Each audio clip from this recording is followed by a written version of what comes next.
Hey everyone, Grzegorz Baran here.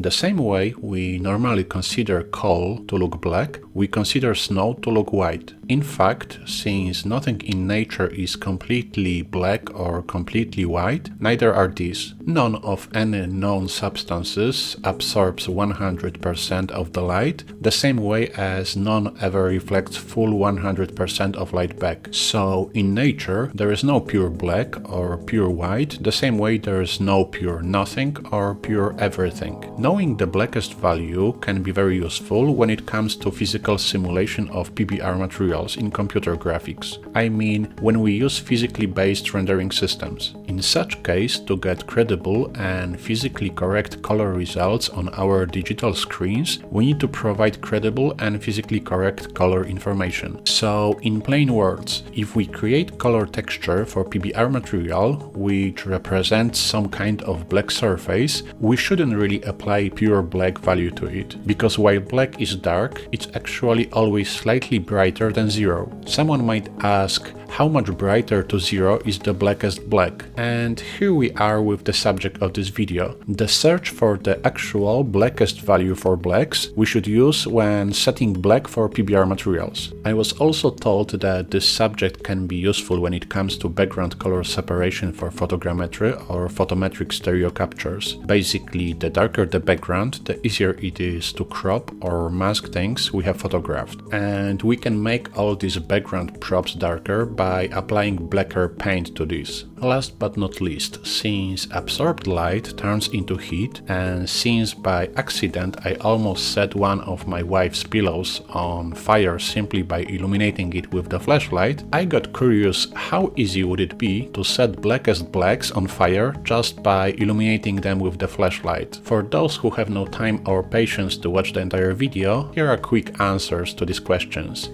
Apparently sRGB20 can be considered as the blackest black point for natural values. Musso Black is probably the blackest matte paint commercially available, but it isn't necessarily the best choice for background coating. And yes, we can easily set substance painted with black on fire just by illuminating it with a strong flashlight, while we can't when it's white. For those who has a bit more curiosity and would like to delve deeper into the topic and get better understanding of this, please keep watching the rest of the video. To answer the question how black is the blackest black, I decided to collect and measure a few black samples, which I believe fall into category of being very black. To make sure measurements we get are reliable and accurate as possible, I used a NIC sensor flagship color spectrometer, a Spectra 2. It measures full 400 to 700 nanometers visual spectrum, sampling every 10 nanometers, but also has ability to emit ultraviolet light to cover bottom range below 420 nanometers, where many LEDs simply don't have signal. It's pretty expensive, but for those without big budget but still interested into getting one, it has a cheaper, also incredibly accurate sister, a NIC Mini 3. Anyway, since this is not a video about color spectrometers, I will save you details. For now, let's go back to the main subject of this video, finding the blackest value for black. In theory, this blackest value should be considered as the lowest, bottom, darkest value for any albedo of any PBR material we expect to simulate reality in any CG rendering system. So the idea how to get one was to find the blackest thing in the world and measure its level of blackness. When I was searching for samples of blackest blacks, Google search gave me two paints in result. Both claimed to be the blackest blacks in the world. The first one is the Black 4.0 from the Culture Hustle. Since it was advertised as the blackest paint in the entire universe, I ordered one to measure it. The Japanese Musso Black paint was the second one. This one also claims to be the darkest and the blackest paint in the entire world, so I ordered this one as well. These two super black paints are very expensive in comparison to others. To make this comparison more interesting, I decided to compare these two with some other substances I also consider as black. A standard, cheap acrylic black matte spray paint, which to be honest is actually 40 times cheaper to Musso Black or Black 4.0. I used this one many times already and found it pretty useful and durable. I never expected it to be super black, but rather black enough. For example, this black paint spray is the one I used to cover my background acrylic panel for photometric stereo captures, but also to paint my fabric-covered prop holders to make them even darker when used for cross-polarization-based photogrammetry captures. And while it wasn't anything fancy, this used to the job quite well, to be honest, and coated things were darker than they were before this additional coating. A while ago, to create color samples for photometric stereo and for single image AI-based reconstruction accuracy research, I purchased a fancy set of color acrylic paints. It would be a shame not to include a black one for this comparison, since I already have it and don't have a better use for it. To keep it simple, as a base for these paints, I decided to use a regular white printer paper sheet. To keep it well organized and in place, I designed a template with frames for each paint and printed it out with the monolaser printer. Since I already use a laser printer for printing, it would be a shame not to include a patch of black printed toner to this comparison, especially that everyone knows roughly how black the laser print is, so can use it to reference its level of blackness in comparison to other samples. As another reference of black, I decided to introduce another black substance, which I believe everyone can more or less picture from a blackness point of view, a genuine black rock of coal. I believe that piece of coal and black toner should help us better visualize how dark other substances actually are. To make this comparison even more comprehensive, I decided to bring an additional, independent to my paint skills, reliable external color reference and purchase semi-matte RAL K5 color chart with large 216 color swatches. Spectra 2 color spectrometer needs at least 6 mm large spot to measure its color, and I believe these large color patches gives me more space for more accurate color picking. RAL K5 color chart is a well-known and commonly used visual color comparison tool that consists of 216 cards precisely coated with high-quality 216 representative inks. Similar to an X-rayed color checker, these values are also already pre-measured and officially known. For this comparison, I decided to pick probably the darkest swatch available, a jet black 9005.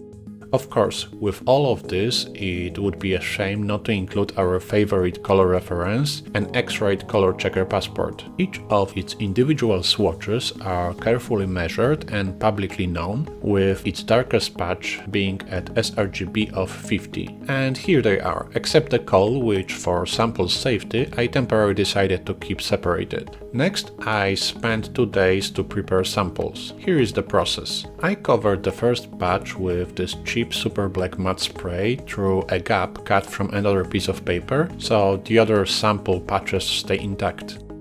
To make sure results are reliable and I didn't mix any paints, I used separate, clean brushes of same type for each.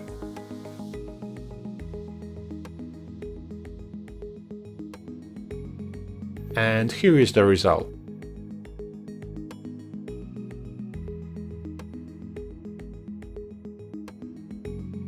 Next, I waited almost a day to let the paint dry, and this is how the dry surface looks like.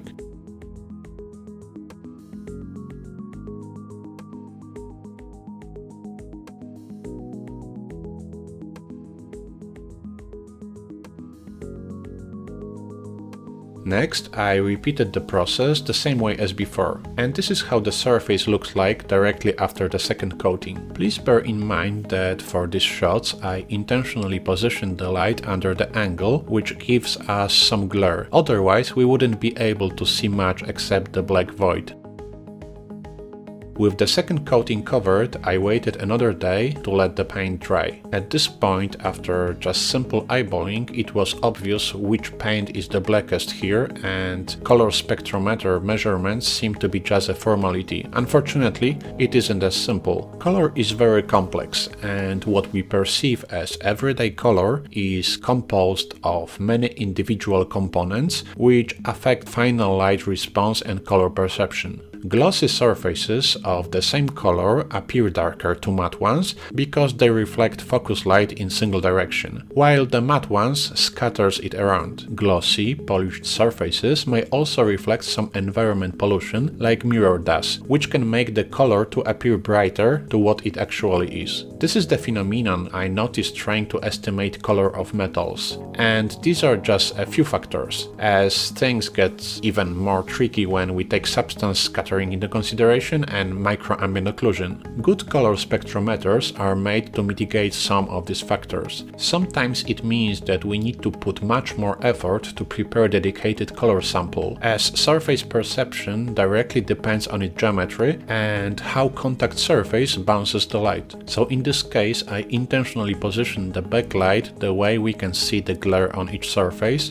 as in ambient light all paints were just black. It was the easiest way to catch some surface detail for this video, so please don't get tricked by estimating surface luminance only by observing the surface under a single angle. Anyway, here we are for the final test. We have paint samples, roll swatches, X-rayed color checker and piece of coal. As mentioned already, to measure each surface I'm going to use a color spectrometer called NIX Spectra 2, because in nature, due to micro surface detail, even for surfaces which look very uniform to us, actual measurements can differ depending on individual spot. To mitigate that, I'm going to measure color of each sample 3 times from different spots and use the average result.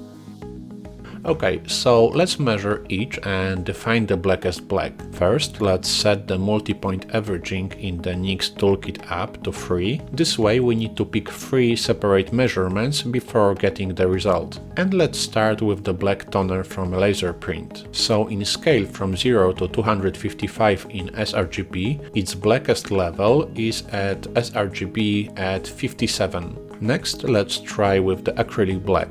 This one is even darker, as it's on average at 53, but its color shifts towards blue, as it reflects red at 52, green at 53 and blue at 54. Now let's go with this cheap black matte spray. Since it's matte, it should be technically brighter to the glossy acrylic one. It's actually really supple black, as it falls into sRGB of 35, which is totally crazy for such paint, and I didn't really expect that. Maybe it's because it's actually a bit more glossy than matte, I don't know. Now let's move to our heroes, the blackest paints in the universe. Let's see how black the Black 4.0 paint is. It's apparently at the level of this 40 times cheaper super black matte spray, as it's at sRGB 35 too, which doesn't make much sense to me. It definitely looks darker, maybe because it's more matte or to the matte spray and therefore scatters more light back to the sensor. It definitely looks significantly darker under every angle to matte super spray one. Something isn't right here, and I don't know what. Anyway, let's measure the last one, Musso Black, which really looks super black. And here we go. Musso Black is really super black and gets down to the 24 for red, 23 for green and 24 for blue. None of these paints can even compete with Musso Black, and Black 4.0 is still way behind. Musso Black is just so freaking black that it makes any surface definition totally invisible with a naked eye. To make this test complete, let's measure the blackest swatch of RAL K5 system, called Jet Black. According to official RAL documentation, it should be at sRGB 19 for red, 20 for green and 22 for blue, so roughly around sRGB 20, so slightly darker to already measured blackest blacks. But let's see the result capture with Spectra 2. Yeah, this one is even darker, and we have 20 for red, 22 for green and 24 for blue. Even if in reality Musso Black looks darker, it's because the RAL patch is semi-matte, therefore is more glossy and more reflective to these fully matte Musso and 4.0 blacks. So basically part of the color information we perceive is the glare and reflection of the environment, not the actual color, while we can see this with fully matte coating as they are being scattered around. This is definitely the lowest black value we should never get below when setting any PBR material, if we want to be physically correct at least. It's also apparently the lowest edge value of this all, so shouldn't really be used when setting standard PBR materials unless we want to simulate blackest black. So what's the value of everyday usual black? And this is where coal comes in handy. Let's measure a piece of black coal then. This piece of coal is about 60 black. To be exact, in this case we have 61 for red, 61 for green and 58 for blue. Some darker coal samples I measured before were around sRGB of 53. So now we know sRGB value of each sample, but what if we want to know how black these are in reality, not in digital world? To define level of actual physical real-world blackness, I mean defining the percentage of how black something is or isn't, we need to convert sRGB values we get from NICS sensor color spectrometer into linear RGB and then turn them into percent. So basically 0% of blackness will give us white, while 100% of blackness pure void black. To get this, we need to apply inverse gamma compounding and turn the result into percent. Inverse gamma compounding allows us to turn sRGB values we got from spectra to reading into linear ones. Next, we need to turn this into percent. Everyone can easily understand. So we need to apply some math to convert individual red, green and blue sRGB values into linear red, green and blue. Next, we need to turn each color into percent. And finally, to keep our result as single number, we can turn individual colors into an average blackness value. And this value should tell us how much black something is or isn't in real world, therefore how many percent of light each surface absorbs. Based on this math, black toner is 96% black, acrylic glossy paint is 96.5% black, super black matte spray is 98.7% black, black 4.0 is slightly brighter as it's 98.3% black, definitely not the blackest in world at all. And Muscle Black is 99.1% black, which is impressive. The RAL's Jet Black patch is almost 99.2% black, and the piece of coal in comparison is just 95.5% dark, so it's the brightest one in here. But no, something isn't right, and the black matte spray feels way too glossy to me, and I really want these results to be as correct and close as possible. Don't know, maybe I did something wrong. Maybe I should give a bit more time to these paints to get dry. Not to mention that the black toner was printed just once as a single coating, so it's a bit unfair. So no, let's do this all as right as possible. I'm really sorry, as this way this video will be slightly longer than planned, but I really want to be as accurate as possible. And to be honest with you, I wasn't patient enough to wait full 24 hours before I applied the second paint coating, but something about 18, and maybe this is why the super black matte isn't as matte as it should be. So let's repeat everything again, but this time let's do everything better with proper paints pre-shaking, with proper surrounding temperature, humidity level, proper paint temperatures, proper painting distance for spray, and 200% save a few days long delay between applying the second coating, and additionally a few days before getting the final measurements, so samples got a chance to get 100% dry. So let's start from scratch. Of course, I need print a new clean template, so let's print it again. This time, to be consistent and give all samples the double coating, let's apply this approach to laser print 2 and overprint the same area twice by reprinting the same page 2 times. Yeah, here it is. Now let's print another one we can use to protect the template from pollution when we apply the spray from the distance. Let's cut the hole. And here it is, nice and clean. Next, let's apply the black spray. Manual says to apply it from at least 25 centimeters, so since it might be a bit messy, let's apply it outdoor. Let's take it indoor again and make sure that the air temperature and humidity level to apply paints are fine. Next, let's apply our paints to designated template areas, each with separate clean brush.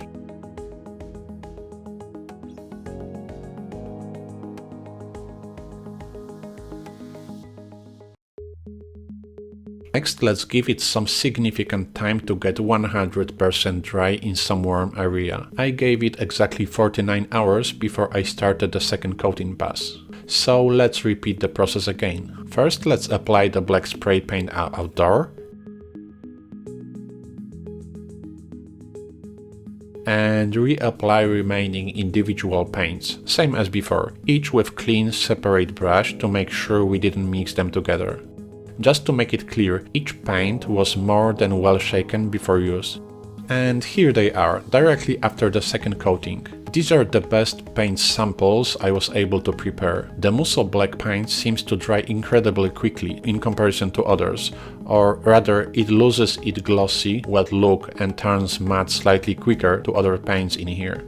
I don't know if it's good or bad. Anyway, let's give it really enough time to get dry this time. I gave it exactly 75 hours in dry and warm indoor environment to get dry. In the meantime, I decided to put a bit more effort than before to create an additional, more reliable coal sample. Basically, a sample which is less dependent on surface geometry and microglare. To make one, I turned coal into powder. Basically, I ground the coal down with a rotary tool directly into the dedicated sample adapter. These adapters are designed to handle different types of tricky substances like liquids, semi-solids and powders, like in our case the ground coal. To be honest, I don't really know what the difference is going to make, so I will probably also measure the coal area I just flattened this way to see the difference, and probably this sample from untouched area for comparison. Anyway, here we are 3 days later, after the second paint coating was done, ready to proceed with the final test. Same as before, we are going to measure and compare double-coated individual paint samples, the darkest raw patch, jet black, but this time additionally we are going to measure the sample of ground coal prepared before using special adapter, which should give us the value of matte coal. Of course, to get full picture, we will also measure the surface of coal flattened during sanding process and some untouched area of coal for comparison. First, let's pick an X-ray color checker passport and use it as a reference point for visual comparison. Or in simple words, let's do some eyeballing. The Blackest X-ray Passport Color Checker patch has sRGB value of 50 in red, blue and green, what means that it absorbs almost 97% of the light. The next patch to the darkest one absorbs 91% of light, while the brightest one on the opposite side of neutral scale is about 10% black, what means that it reflects 90% of the light.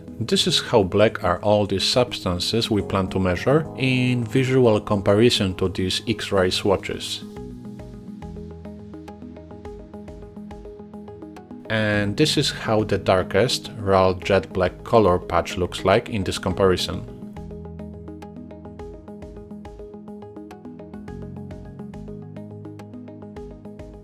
And with the piece of coal used to create coal sample,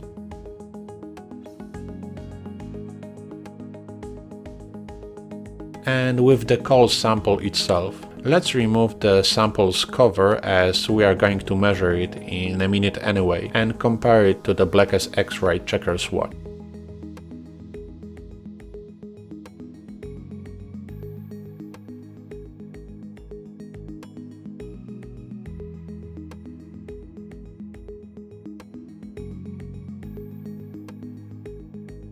Now let's see how glossy these surfaces are by illuminating them with the LED light panel under a certain angle. Musso black definitely looks the blackest and the most matte, and totally nothing here looks as black as Musso black does. It is just really super black. Super black matte spray, toner and acrylic black are definitely glossier. The semi-matte jet black raw patch is not just glossy but also reflective and works almost like black mirror reflecting surroundings. This is how non-glossy the X-ray color checker passport is. This is why X-ray color checker tools work so well when used as a color reference for photography, as to some significant degree they are kind of immune to random environmental light pollution. The ground coal sample, as now it has a powdery rough surface structure, is also matte. Surprisingly, the rock the sample was made of is also pretty matte, but as you can see, another cold rock with more crystal and polished looking surface geometry is way glassier in comparison. Now let's measure all these samples again. Same as before, I'm going to use NYX Spectra 2 color spectrometer to sample colors from samples. To make sure Spectra 2 gives us the most accurate result possible in this environment, let's additionally pre-calibrate it with provided ceramic calibration tile.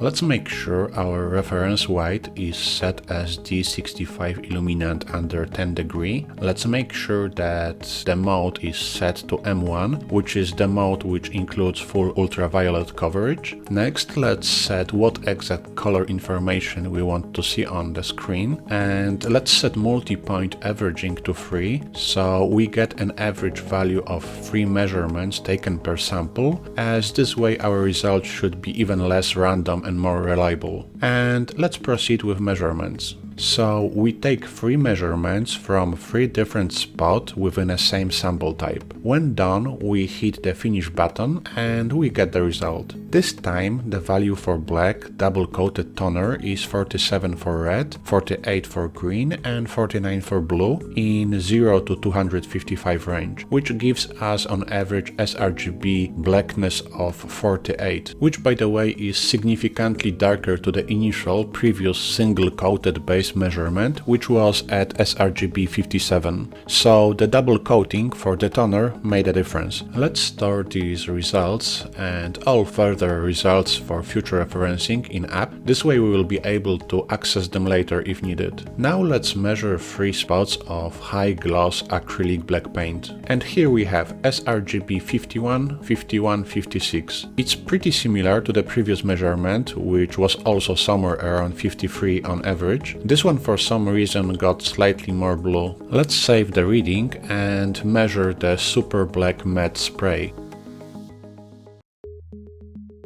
This time the reading is totally different, but not in a way I really expected. We have 45 for red, 46 for green and blue, which gives us blackness at sRGB around 45 on average. It's significantly brighter to the previous measurement, which was around 35. I don't really know if that's good or not, but this is how it is and makes more sense to me as matches the way it looks with a naked eye in comparison to other paints. So it was definitely worth to repeat the sample preparation process, then keep going with wrong samples and draw wrong conclusions. Now let's measure the black 4.0. Looks like it's 33 for red, 34 green and 35 for blue. We can say it's at sRGB of 34 on average. So it's significantly darker to previous paints and black printer toner, and this measurement is very close to the value we managed to get during previous measurement, which was at sRGB 35. Now let's try the Muscle Black. It is 24 for red, 23 for green and 24 for blue, which is really low and black. Previously we had exactly the same reading, which just proves that it beats every single paint we just measured and leaves black 4.0 way behind. Black 4.0 isn't clearly the blackest paint in the world or in the universe, even if it's actually darker below black's average, but that's it. Now let's repeat our measurement of the darkest semi-matte RAL patch, the 9005 Jet Black.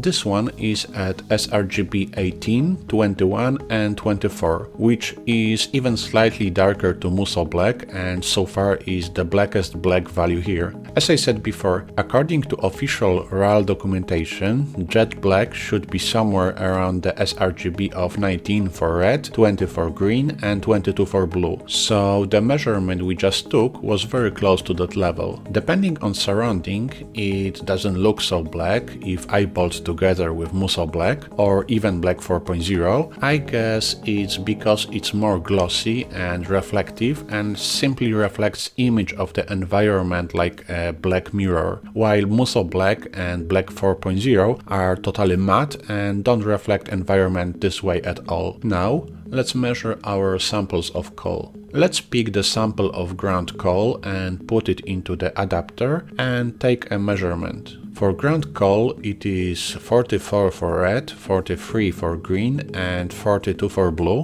which gives us on average sRGB of 43, which is pretty darker than I expected. Next, let's measure the polish during grinding process area of the coal rock.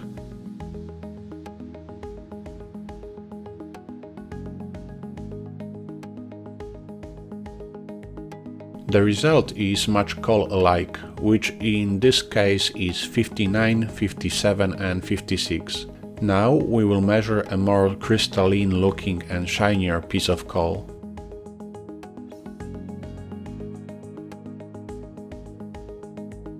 It's 56, 56 and 56 for each color channels, so pretty in line with the previous coal sample. The one we measured at the beginning of this video was somewhere around sRGB 60, so we can say that color of coal is roughly somewhere around sRGB of 60. Since we previously compared this to X-ray color checker and technically we know what color values we should expect from its swatches, this exact color checker is actually pretty old and overused on a daily basis, so I wouldn't be surprised if its features faded over time and aren't exactly as they should be. So just to make this video complete, let's pick two final measurements of the most opposite to each other color checker swatches and go back to the summary. First, let's measure the blackest color checker swatch, which should be around sRGB 50, but in this case it is at 48, 49, 49, which is incredibly close to what it should be.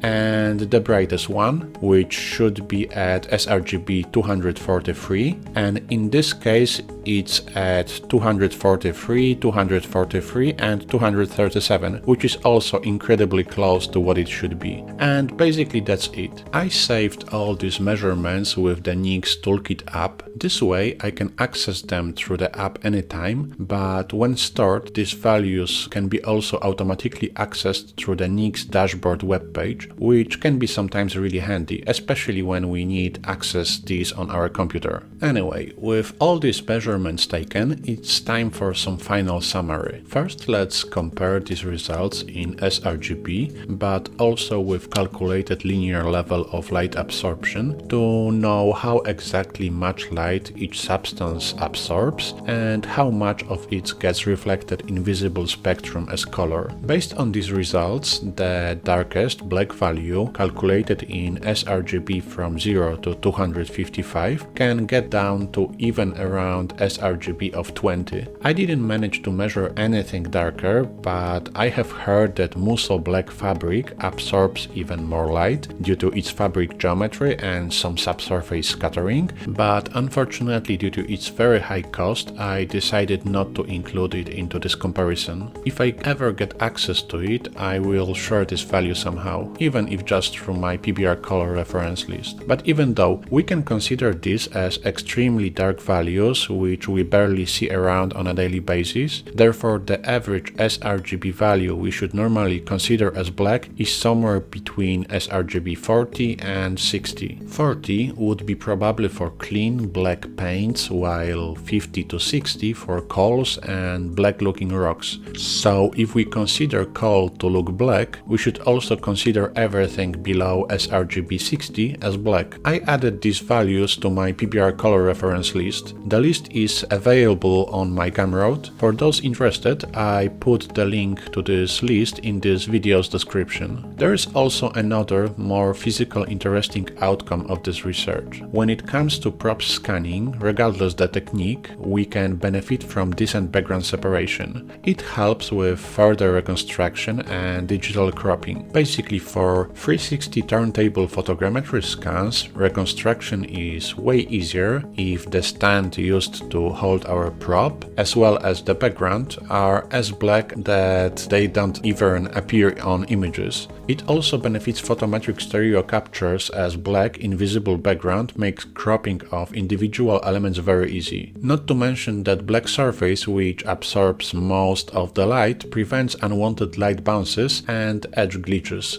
So in practice, even if background elements are black, technically we can still make them blacker by covering them additionally with black paint. The blackier they are, the easier the further data processing and reconstruction. And this is what I already did with my all photogrammetry stands, as I covered them all with this cheap super matte black spray we measured before. I did the same to my photometric stereo background panels. After this research, I can clearly see that in theory the blackness level of these supportive props can be pushed even further. Unfortunately, it's not as easy as it sounds. I have noticed that blackness comes at cost. Blackest paints are more fragile when applied and doesn't handle any physical contact with other objects very well. This specific rough surface geometry, which makes these paints matte, also catch dirt quicker and is trickier to clean. Especially that cleaning means usually physical contact resulting with surface scratching. So let's perform some quick durability test for all these paint samples. As you can see, Musso Black and Black 4.0 are very delicate, while other paints not. Most of props I scan isn't always super clean, soft and light. Some are actually pretty heavy and scratchy. Also, not all of them are always dry, especially when it comes to vegetation. This is why I also recommend using paints which are waterproof. Let's see how these respond to water.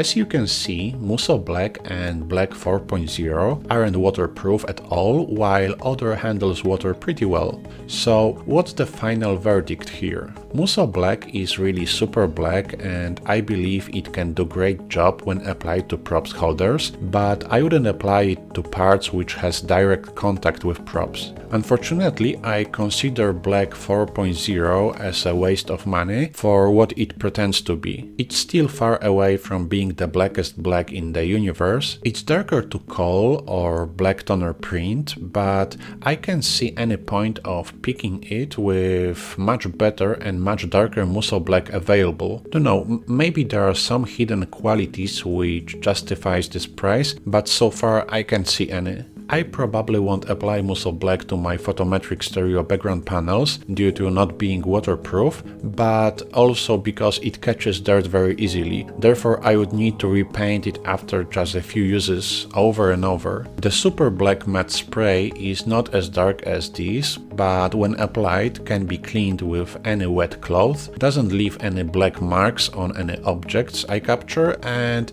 doesn't get scratched so easily when used. I also didn't notice any unnatural fading over time, and even if there is some, it's just so much cheaper to apply just another fresh black coating to cover the old one. So I plan to keep using these super black matte waterproof sprays as I do for years already. If anyone is interested, I might give a chance to Musso Black and create a second background panel for a single image based and photometric stereo captures, even just to see how it handles everyday use in comparison to the cheaper spray one, and share results with you at some point. But I would do it just out of curiosity, as I already spent money on it and I have this paint available. Okay, I think that's almost everything, except the final bonus part I promised at the beginning of this video. Can we set any of these black surfaces on fire by illuminating them with a flashlight? The darker surface appears, the more light it absorbs. Absorbed light mostly turns into heat, which makes surface hot.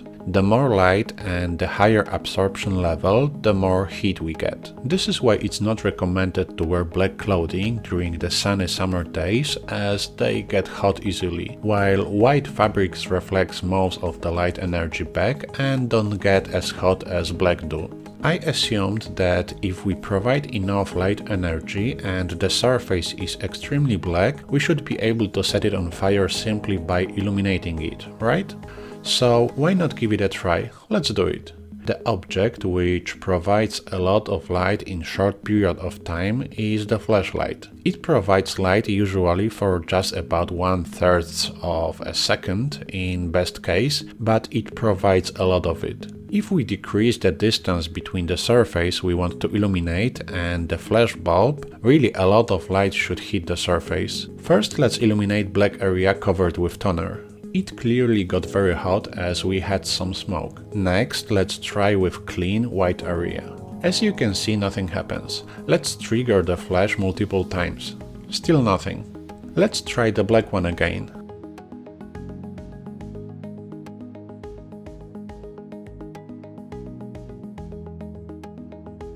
As you can see, light got transformed into heat and ignited the toner beneath for a second. It wasn't enough to set the paper on fire, but it clearly works. Now, when we know that we can surely set black surface through light absorption on fire, let's get some fun with all paint samples. Let's illuminate individual paint samples with single flash on its full power. There is a saying, there is no smoke without fire, and smoke designates that coating got clearly burned. It doesn't look like it got hot enough to set paper beneath on fire, but enough to burn the black coating. As you can see, each area illuminated with flash got affected and lost coating. The blackest blacks clearly give the most smoke. Let's apply multiple flashes to give it a better chance. Damn it, there's clearly a flame when it comes to toner.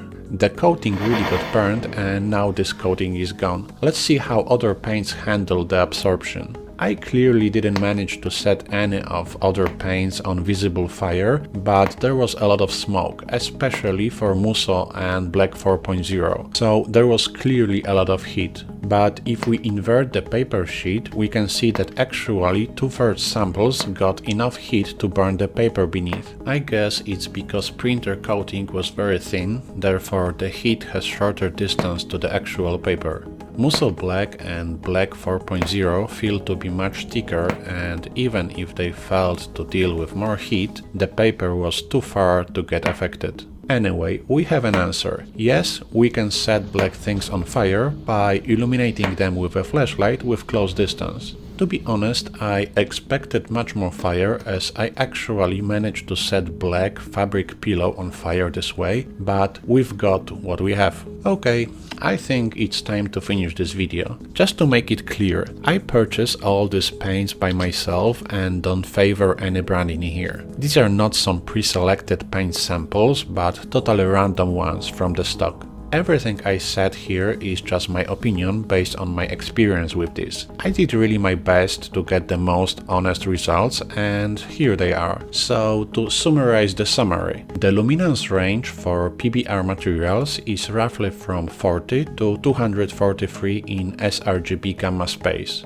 Musso Black is crazy black, crazy expensive, and is probably the blackest matte paint, but I probably won't use it for everyday things due to not being durable enough. And the blackest raw jet black patch is blacker even if it doesn't look like it is, probably due to mirroring its surroundings and catching glare. And we can set black objects on fire by illuminating them from close distance with a flashlight. It really took me much more time than I expected to make this video. I hope it was worth the effort I spent on it and someone finds it useful. If you did and want me to create more content like this one, please leave thumbs up, drop a comment and subscribe to my channel. Big thanks to all of you who did it already, as it really helps and motivates to create and share even more content like this one. Thanks for watching and till the next one. Bye!